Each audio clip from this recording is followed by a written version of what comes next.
It is rivalry week here on Beat the Closing Number, presented by Bet365 Sportsbook and TheLines.com. I'm Eli Hershkovich. You can follow me on X at Eli Hershkovich, alongside Brett Gibbons, Road to CFB on X, talking college football week 14 odds with you for the next 30, 40 minutes or so. Also a college basketball bet on the back end. But Brett, day ahead of Thanksgiving, how are we feeling? How's the stomach doing? I'm sure you're going to be cramming a lot of food down, as I will, on Thursday.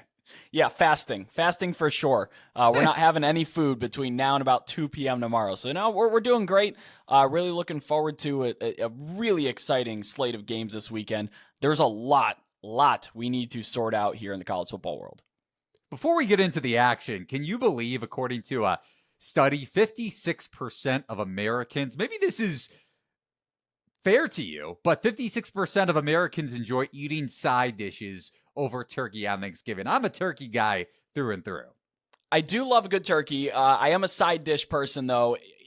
The only exception to that rule would be the next day turkey sandwich. I mean, that's the home run right there. What's your favorite side? It's the stuffing. It's the way my dad makes it. It's just delicious. I eat that in itself. I don't need anything else. Give me a plate of stuffing. All right, that is number one, according to this survey in the New York Post. So kudos to you for at least picking the right side, but I will have to go with turkey. Apparently my father-in-law is frying the turkey this year. Oh. So excited for that. Have you ever had fried turkey on Thanksgiving? I have not had it, no, but I do enjoy watching the clips of what happens when you mishandle a fried turkey. And the other thing I have to throw out there is I've seen a lot of cranberry sauce slander, and this may get me I don't know, deleted off of Twitter or something, but I kind of like cranberry sauce. I think it's fine. I think it's good moderation. Yeah, my wife does too. She puts on a couple slabs of it on her plate. I call her out every time. So I'm in favor of it in doses for sure. But without further ado, Brett, let's get into the action. Starting off with Friday, looking at the battle for the Paul Bunyan axe between Minnesota and Wisconsin. Golden Gopher 6-5. Wisconsin sitting at 5-6, but the Badgers are 2.5-point home favorites, -135 on the money line over at Bet365. Total of 41.5. Weather could very well play a big role in this game. I have a bet on the matchup, but Brett, which side are you on, or if you even have action on it? Yeah, it's important to note that 6-5 versus 5-6. I know this is a rivalry game, so Minnesota's not going to be overlooking Wisconsin by any stretch, but going on the road, and Wisconsin needs that win to be in bowl contention, and when you're sitting in the position that the Badgers are, that does matter. So I think that you're going to get a really good effort from Wisconsin here. Like you said, the weather is going to be a factor. It's going to be frigid, below 20 degrees, potentially just in the teens here in Madison. For the most part, Minnesota's looked pretty competitive, except for that weird Rutgers game. They beat Illinois. They lost a close one to Michigan and legitimately nearly beat Penn State. I don't think there was a whole lot of, not too much luck involved in that one. You play it 10 times, we'll see how the outcomes are. But their pass defense has been great. Opponent adjusted. They're 10th in dropback EPA, top 40 in forcing turnovers, which is great. And Max Brosmer hasn't like lit up any teams, but he does take care of the ball. 15 touchdowns, just 5 interceptions. Wisconsin is kind of in a tailspin here. They've lost their last 4 games. The Oregon game, it's a bit misleading in my opinion. The Ducks were in their 8th straight conference game without a single bye. That was the longest stretch in the country, but to be honest, it looks like the Badgers have just run out of gas lately. I still think it's a good spot. You hit on it off the top with Wisconsin fighting for bowl eligibility, losing 3 or 4 games in a row. Small chance Badgers get in at 5-7, but obviously a win over their rival Minnesota would clinch it. So Golden Gophers coming off of that cover against Penn State, and they rank 32nd in rushing success rate, but 91st in stuff rate. So they're not going to dominate you at the line of scrimmage or drive you back behind the line of scrimmage often, or at least relative to the Division I average FBS across college football. And they've had their fair share of struggles defensively. Penn State, Illinois ran a little bit against them, and USC and Michigan earlier in the season especially had success. And Tawi Walker, the Oklahoma transfer, Wisconsin, and Walker ranked 23rd in rushing success rate across college football and 48th in adjusted line yards, which correlates with, or at least juxtaposes, Minnesota's poor stuff rate and inability to drive opposing rushing attacks back. You mentioned the weather, but wind gusts, in terms of the temperature, wind gusts could be up to 16 miles per hour, which obviously favors the team that can run the football. So with Wisconsin having theoretically a bowl spot on the line, I'll have a full write-up on this game on Thursday afternoon at thelines.com. But arguably my favorite bet situationally for rivalry week, week 14. You can find all of our bets in our Discord channel. The link is over at thelines.com in the top right-hand corner. But give me Wisconsin on the money line. Those odds at minus 135 at Bet365. I got minus 130 or minus 125 earlier in the week, but I would still lay it up to the current price at Bet365, Brett. Yeah, I like it. I would definitely side with Wisconsin here if I was just picking winners. So I will side with you on that. All right. Over to another rivalry, the Egg Bowl, looking at Mississippi State, 2-8, in search of their first SEC win up against probably an angry Ole Miss Rebels team, number 14 in the country, 8-2 overall, and the Rebels are 26-point favorites, total of 61.5. Jackson Dart throwing those 2 critical interceptions against Florida last week. Rebels probably on the outside looking in, or definitely on the outside looking into the college football playoff, but have an outside shot of making the CFP. I saw their odds to make it over at Bet365 to sneak in are 5-1. A, what's your handicap of this game, Brett? And B, what kind of shot would you give Ole Miss to get into the CFP? And are those odds looking into in terms of the potential chaos that can ensue on rivalry weekend?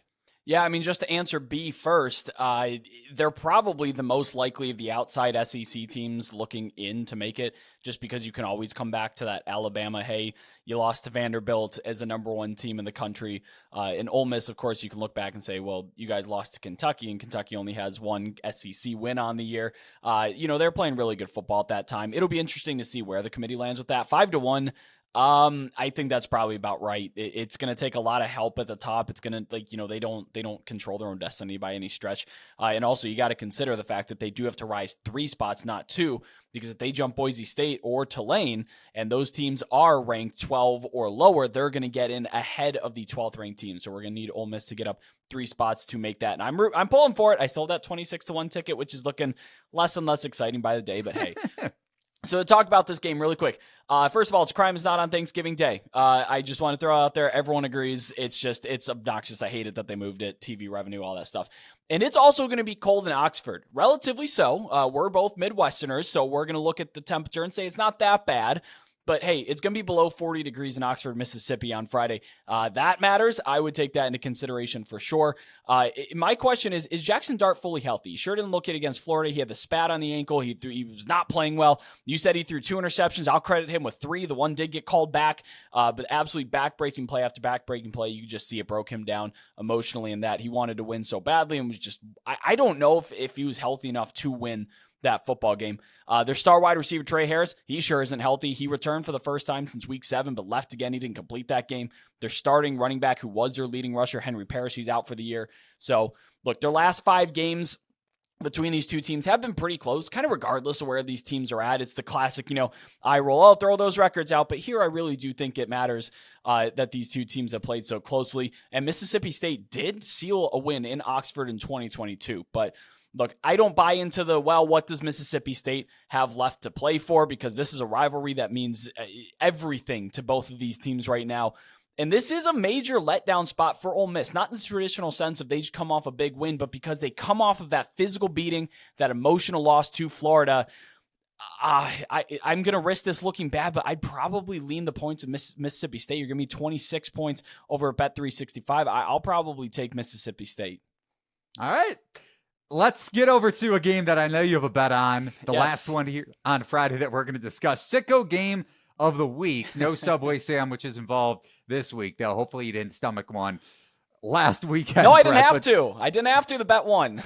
That's true. Good call there. 7-2 Liberty Flames, 3-point favorites, minus 156 on the money line at 8-2 Sam Houston State. Total of 47.5. The Flames win, and they're in the Conference USA Championship game. Sam Houston wins, and it need a little bit of help from Western Kentucky to lose at home against Jacksonville State, and not much to play for Jacksonville State in that game. Plenty for Western Kentucky for the Hilltoppers. Liberty's rushing attack, arguably the best in the country, at least statistically. Rushing success rate highest in college football. So you siding with the road favorite, or you're taking the home dog here, Brett? Yeah, I'm actually siding with the road favorite, which isn't something I love to do all that often. But look, I just want to get one thing straight. You can go back on my social feeds and see that I've done this. Look, Liberty's not as good as its 8-2 record by a long shot. However, I do think that there's been a little bit of an overcorrection. They're also not as bad, I think, as the market is letting it on here. Now, I'm not saying Sam Houston's bad, but let's talk about that. So their last 2 Conference USA games, Liberty won 21 over good Western Kentucky team, and 37-17 over a very poor Middle Tennessee State team. They need to win this to make the Conference USA championship, as he outlined. Sam Houston State, they've had an excellent year, but they haven't scored 20 in regulation since week 6, guys. This is an offense that is not finding the end zone very frequently, and despite these low-scoring games, the Sam Houston State's defense has been statistically fine, not elite. You got to look at who they're playing. Kennesaw State, Middle Tennessee, UTEP, not great offenses. So that defense should be helped along by the fact that these teams simply cannot score whether a defense is on the field or not. And Liberty's offense in general, they're just more talented. They have more guys. Like you said, it's a great rushing attack. They just have better pieces. I don't think that Sam Houston State is going to be able to keep up offensively here. I think Liberty probably runs away with this one by a couple of scores. So I'm taking Liberty -3 on the road. All right, so let's say you're like Brett. You want to lay the short number with the road favorite over at Bet365. The early payout offer would apply if Liberty jumps out to a lead of 17 points or more. Remember, with that early payout offer, you're a winner if your team goes up by 17 or more points with that instant payout on college football straight bets and parlay selections that are marked as a winner. Available for all users, not just new customers. And with that in mind, first-time customers can sign up with promo code THELINES, that's the lines one word, and receive up to $200 in bonus bets with your first $5 wager. Download the app and see why it's never ordinary at Bet365. I'm still waiting for Bet365 here in Illinois. Luckily for you, Brett, we're both in the Midwest, but unfortunately for me, not in Ohio, because you have it in Cleveland. I think you're located in Cleveland, right? I am located in Cleveland, yes. All right. I was going to say blank the Guardians, but I'll just say screw the Guardians instead. As a bit of a White Sox fan, that's probably the last bit of fandom I have left in me. But over to an actual rivalry, unlike the White Sox and Guardians these days in college football, arguably the best college football rivalry. Michigan at Ohio State, 5-5 Wolverines up against the number 2 ranked team in college football.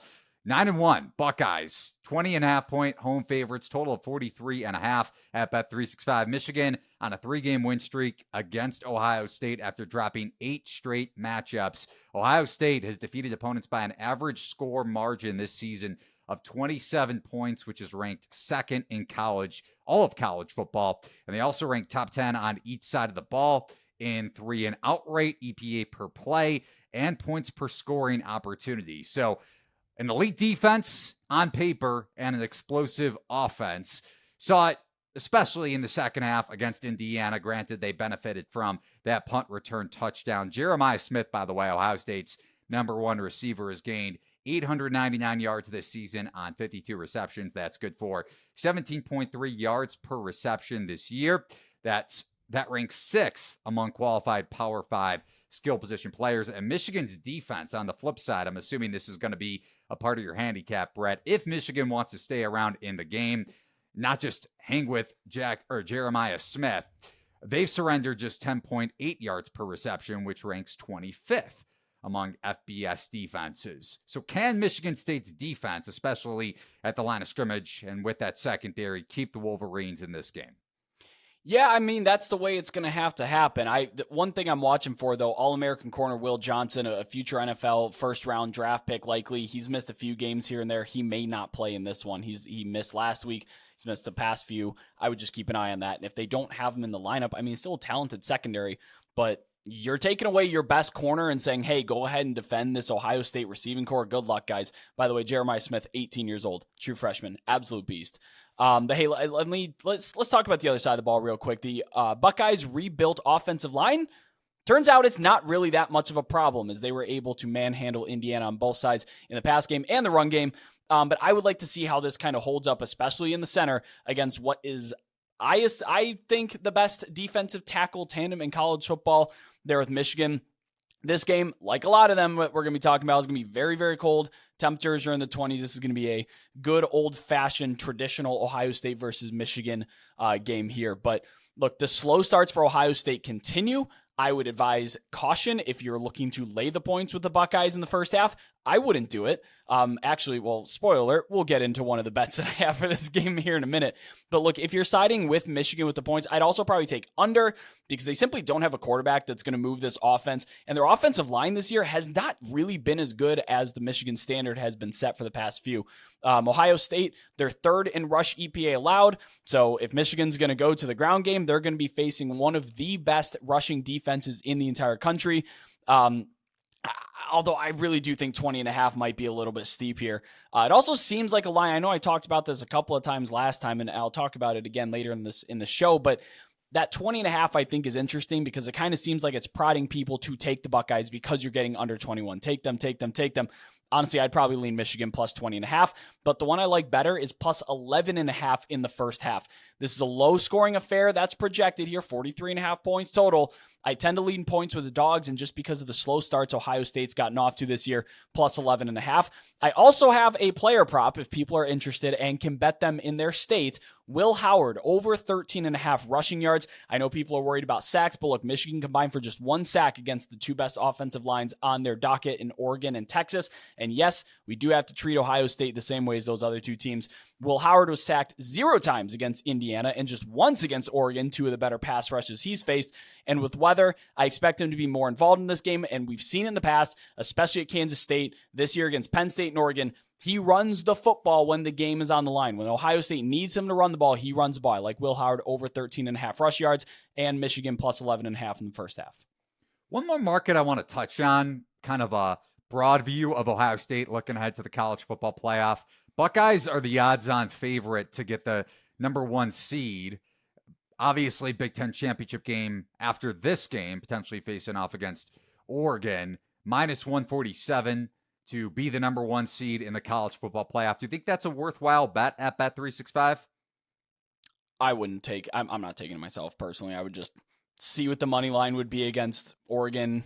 I don't know that it's going to be steeper than minus 147, to be honest. It might be just because if you're saying, well, there's a, plus 20 or minus 20.5 rather for Ohio State, there's a chance that they lose this game against Michigan. It's just not something I'm looking for. Of course, the SEC isn't going to overtake that number 1 seed now. I don't expect the ACC to either. And of course, the Big 12 certainly isn't if they even get a first round bye. So it's interesting, but it's not something I'm personally taking myself.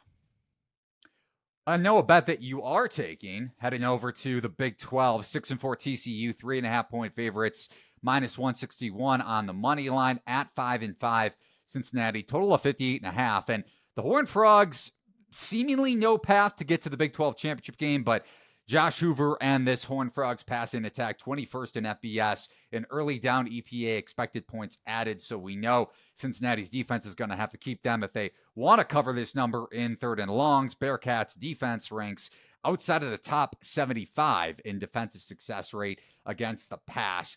But you like the home dog here. I do like the home dog. Yeah, look, Cincinnati's been sliding. It's been tough. I was talking to some of their fans on Twitter about it, that they're just absolutely torn apart because Cincinnati needs one more win to become bowl eligible. And they've also been sitting that way since week 8. They've lost a few games in a row. They're also 1-4 in one-score games this year.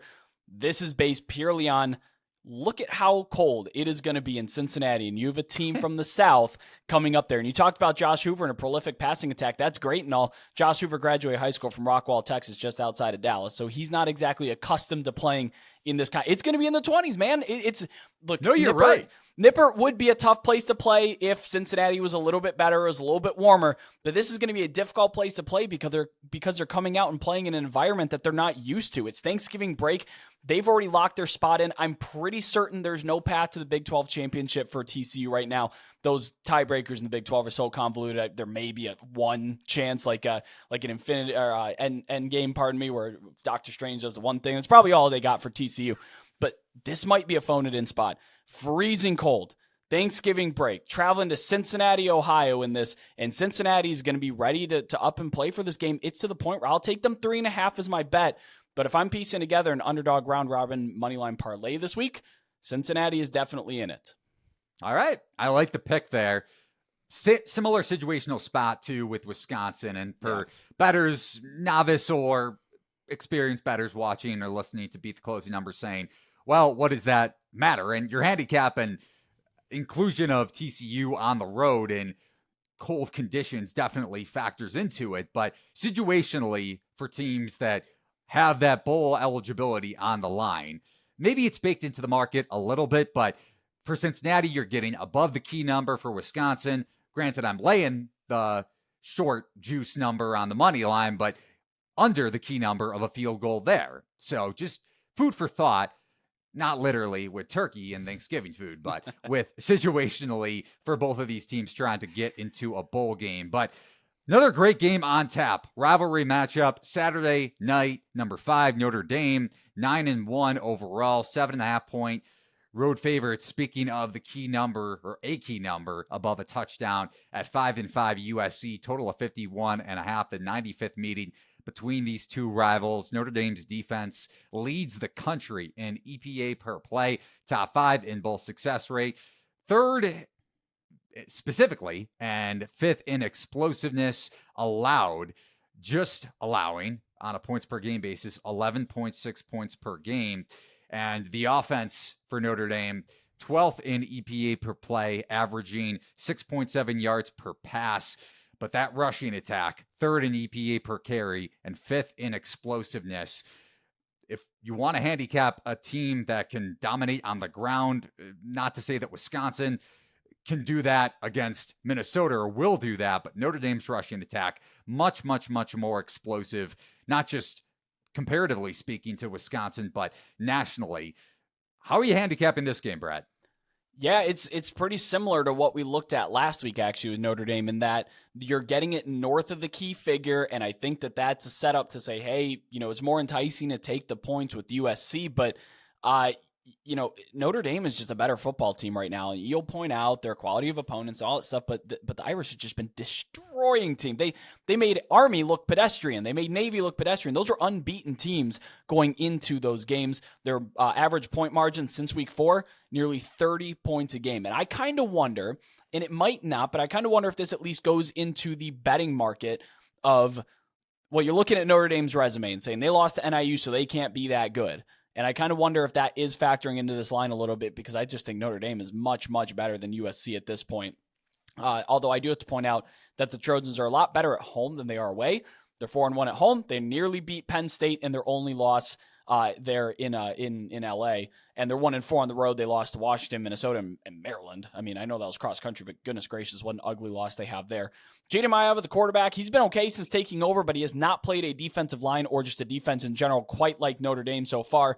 He's been pressured 23 times in his last 2 games, and he took almost 3.5 seconds on average to throw the football against UCLA.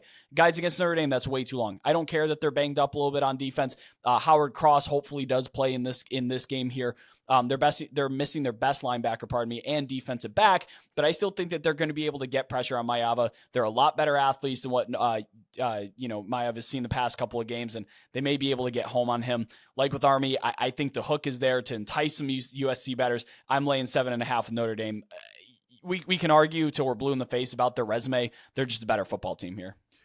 The one thing I want to play devil's advocate on, and it's a fair point about strength of schedule, maybe being baked in too much.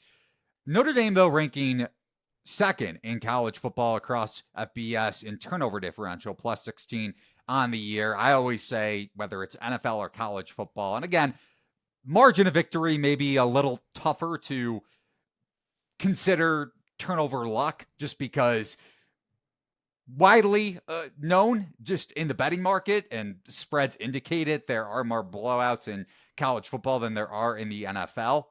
And you mentioned the key number with that in mind here, Notre Dame being favored by over a touchdown with that hook.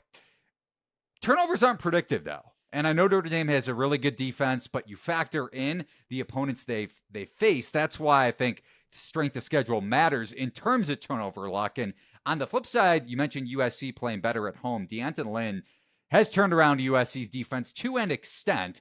27th in EPA per dropback allowed. I know Notre Dame relies on explosive rushing plays more than through the air, but what do you have to say to those 2 points? Yeah, I mean, the turnover luck is definitely something you want to consider, and Jaden Mava did a decent job, throwing the ball and taking care of it against UCLA. He had no turnover-worthy throws, but the one thing I do want to point out, too, that I think is the opposite side that's pushing back on turnover luck is that he had 3 turnover-worthy throws according to PFF against Nebraska, and only one of those ended up getting picked off. So I do look at the high turnover-worthy throw rate versus interceptions. Against Notre Dame, he's going to be pressured a lot more. The ball's going to be coming out of his hand quicker. He's inexperienced, and so some of these throws might be going at some Notre Dame defenders. Now, whether or not they're actually picked off does kind of atone to your turnover luck. I don't know. Yes, of course, if USC wins the turnover battle +3 in this game, then they're probably going to be a lot closer than not. But I just trust on average that Notre Dame will take care of the ball as well as USC, if not better. And if we're talking about a net even on these turnovers, which we can't predict, but a net 0 on that, I think Notre Dame still runs away with it. All right, in the last game we're going to discuss here, big picture, or at least in terms of a larger scale breakdown, number 3, Texas, 9-1, 5.5-point road favorites in College Station, taking on number 20, Texas A&M, 8-2 are the Aggies, total of 49 at Bet365 Sportsbook. A&M not necessarily laying a dud. Hell of a game at Auburn for overtime, losing 43-41, but defense has been a bit of an issue in terms of explosive plays allowed for the Aggies this season, but a ton on the line here, just on the surface. The winner clinches a spot in the SEC championship game, and that means that A&M does have an outside shot looking in at getting into the college football playoff because they could knock off Georgia. And with that in mind, I do want to ask you the odds here a bit for A&M to get into the college football playoff. But like I mentioned from the get-go, definitely makes an intriguing matchup, not just with the point spread and between these two teams statistically, but what's on the line for potentially A&M to have an outside shot looking at it getting into the CFP. But like I hit on from the top, the Aggies defense, despite ranking 13th in SP Plus rating, they have allowed a lot of explosive plays, 121st in marginal explosiveness allowed and 124th in yards per successful play allowed, a flat 14 yards per successful play allowed overall this season. And Quinn Ewers and Texas's passing offense, 9th most explosive passing plays in college football. I know I mentioned on last week's Beat the Closing Number that I'm not super high on Quinn Ewers, but those two stats don't really line up well for A&M's defense. What say you, Brett, with the spread being a 5.5, total of 49? Yeah, is this what people meant by don't be surprised if a 3-loss SEC team gets in the championship, in that their conference champion is a 3-loss Texas A&M Aggies? Because it could be. On top of this just being a win in a de facto SEC semifinal, this is the first meeting of this rivalry since 2011, one of the best rivalries in all of college football. I don't say that lightly. And also, I think something that's really going to fuel Texas, it's very narrative driven, so if you want to throw this out, that's fine, but there's a lot of rumors about A&M being the one to not want to play Texas after departing the Big 12. That does not sit well with the Longhorns. But of course, this game is played in one of the most daunting environments of college football, one that I've been to a few times. It is absolutely incredible. And I didn't go to games against number 3 Texas for the first time in 13 years. So it's probably going to be a supercharged environment as well. Like you said, Quinn Ewers, you're not super high on him. He's had mixed results on the road. Last year's game at Alabama, absolutely incredible. This year's game against Arkansas and Vanderbilt, less incredible. I would almost go to say mediocre or worse. He's prone to make early mistakes, and if he's going to make those early mistakes in College Station, Texas has a problem on their hands, because you don't want that crowd to get any more in it than it already is going to be. I'm actually really excited to watch this one. A&M's defense. I've heard a lot about when people have been dissecting this game. 2 great defenses. Do we have 2 great defenses? Are we sure about that? I don't think we do, because Texas A&M's defense has been putrid, not even bad, putrid. They allowed 31 to Auburn in regulation last week. That's a season high against Power 4 opponents, and 44 to South Carolina the week before, which is also a season high against Power 4 opponents. So you can move the ball and score on this Texas A&M defense. The quarterbacks, the good quarterbacks, I should say, can also move the ball in Texas. If you look at it, Diego Pavia did a nice job doing it. DJ Lagway, incredible player, but he was doing it well before their injury. But the cast of opposing quarterbacks that Texas had played this year has been so bad that is Marcel Reed like the second best? Maybe.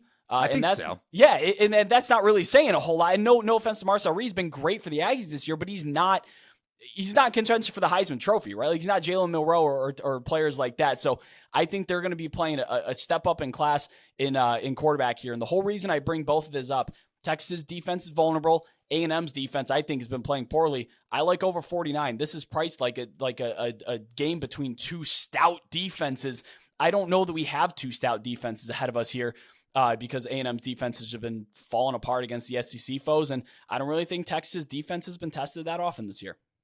All right, I'm probably going to be taking the points here with A&M, and you brought up some good points for Texas A&M offensively and defensively too. I brought it up how many explosive plays they've allowed, but I don't really trust Ewers here on the road in a tough road environment. The market that I brought up though leading into this, or near the beginning of the handicap, A&M 7-1 to make the college football playoff at Bet365. So win the next two games against Texas and Georgia, you'd have to think they're in, right? Yeah. They automatically would be in, right? Because you beat Georgia, you're the automatic qualifier from the SEC. They probably aren't just in, but there's a lot of pressure to give them a first round bye, I would imagine. Even if they're the 3-loss over a 2-loss Big 12, I could see it happening. So would you think that number is a little valuable? I'm doing a quick what if here. I maybe should have had this one ready earlier, but I'm just going to do a quick what if on a money line with Georgia. They'd be 12.5-point dogs at Georgia. I'd probably just roll the money line back to back. I would take money line here against Texas, roll that into a money line against Georgia instead of taking you said 7-1. Yeah, you're going to get better odds if you do a rolling money line parlay here. No, that's very smart. I look into money line rollover parlays a lot with the NCAA tournament compared to the odds entering it. So and they're not going to let's be clear, they're not going to get in if they don't win the SEC. If they make the SEC championship because they beat Texas and they lose, they're not going to get in. You cannot put a 4-loss team in the college football playoff, especially the inaugural one. That sets a dangerous precedent. So I would just take the rolling money line parlay because that's the only way that they will make the playoff at this point. So to recap our college football bets here on Beat the Closing Number, and remember we have that college basketball game here to wrap that I want to get to on Thanksgiving. But Wisconsin on the money line, Liberty -3, Ohio State, Michigan, you took Wolverines first half plus 11.5, then Cincinnati plus 3.5 against TCU, and you're laying it with Notre Dame, correct? I will lay it with Notre Dame, yeah. Okay, and then over 49 in Texas and Texas A&M. So a boatload of bets here, college football-wise. Any desserts, per se, you want to get to wrap it up? Even just nuggets for Week 14 college football, or you all good? It's the FCS playoffs, guys. Get out there and bet them. I like Northern Arizona -2.5 in the first round.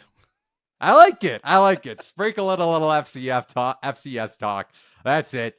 So long, everybody, with college football. But onto the college basketball front. So this matchup and tournament taking place on Thanksgiving. Ole Miss, speaking of the Rebels, not college football, but college basketball, not Lane Kiffin, but Chris Beard coaching the Ole Miss Rebels, number 23 in the AP Top 25 poll, taking on unranked BYU in the Rady's Children Invitational. If you haven't heard of it, can't blame you. In San Diego, California, and one of the many multi-team events during Feast Week.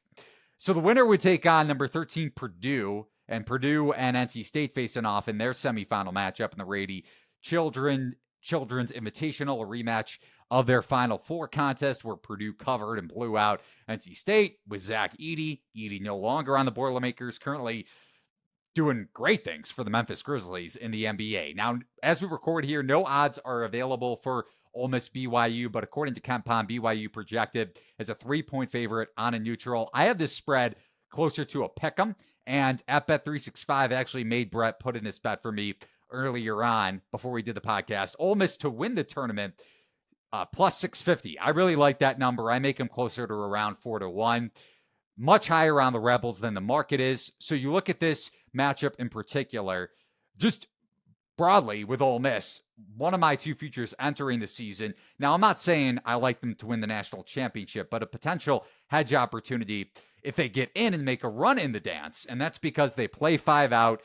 That defense creates a lot of havoc. Top 5, I believe, in turnover percentage force this season, which is a staple under Chris Beard and his assistant, Mark Adams, who rejoined him on the staff this season.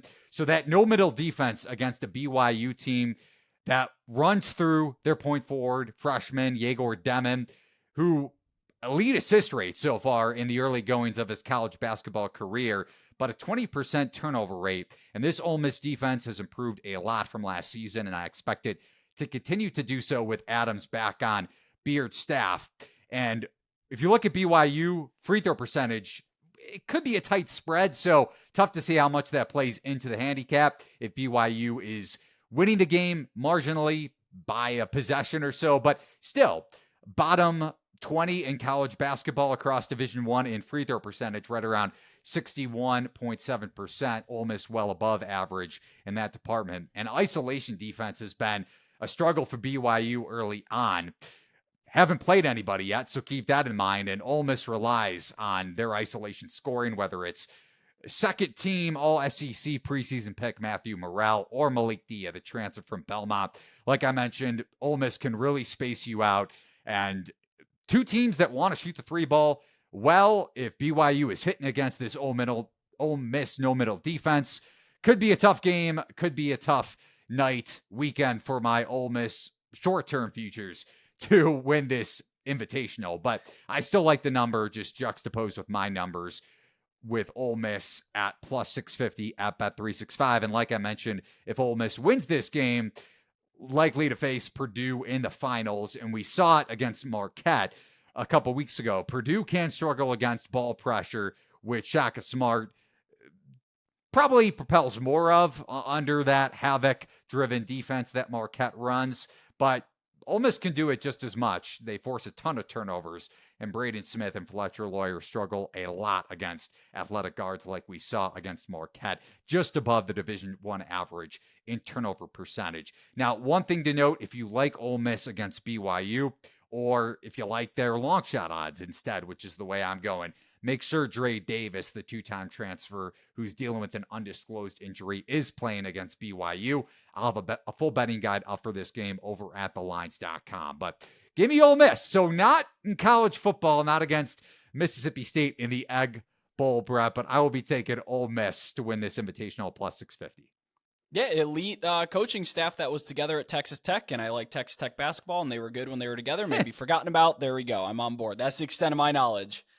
Hey, I had Texas Tech futures that year. That was a nice little long shot, and Chris Beard is brutal. Yeah, brutal, but okay, we're not going to even. We don't take the route that I was thinking. Yeah. Either way, a lot of negative Oh, no. comments that I could share off the air about Chris Beard, but as a coaching staff, Ole Miss has improved defensively. I expect it to continue, and one of the better transfer classes that we've seen in college basketball. So I just compared to my numbers, I'm much higher on Ole Miss. I have these two teams neck and neck on my power ratings that you can find over at thelines.com. But that's going to do it for this edition of Beat the Closing Number. Any closing thoughts for you, Brett, on maybe Thanksgiving desserts? Post-dinner nap during Cowboys-Giants, opt for Tulane, Memphis, which would be more interesting. But happy rivalry week, everyone.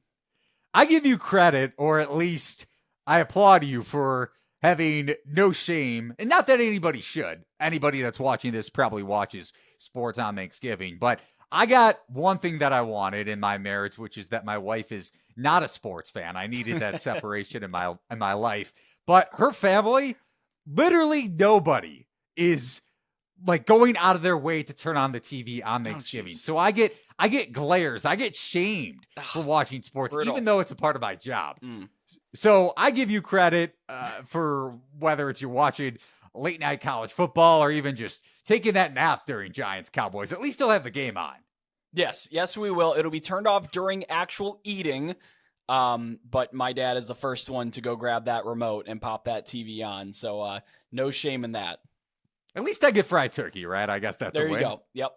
Yep. Depending how good it is. TBT, I'll report back next week ahead of the conference championship games. But he is Brett Gibbons. You can follow him on X at Road to CFB. You can follow me at Eli Hershkovich.